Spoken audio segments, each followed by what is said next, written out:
ওয়াহশী তখন বলতেছেন, যারা কুফরির মধ্যে নিমজ্জিত, যারা শিরকের মধ্যে নিমজ্জিত, যারা এরকম ভাবে হককে বাদ দিয়া বাতিলের সাথে ওঠা বসা, হককে বাদ দিয়া বাতিলি রীতিনীতি ব্যক্তি সমাজ রাষ্ট্রে প্রতিষ্ঠার জন্য উঠে পড়ে লেগেছে, এদের শাস্তি কিয়ামতের ময়দানে দ্বিগুণ করা হবে। জোরে বলেন নাউজুবিল্লাহ।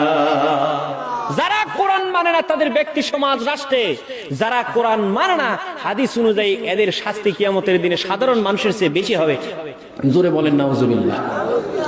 ওয়াহশীর কাছে যখন এই দাওয়াত নিয়ে যাওয়া হয়েছে, ওয়াহশী তখন বলল, কি করে নবীজির সামনে যায়?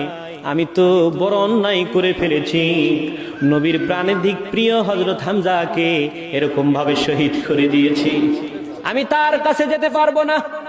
আর তাছাড়া আমার তো মনে হয় এরকম একটা বীরকে, এরকম একটা আল্লাহ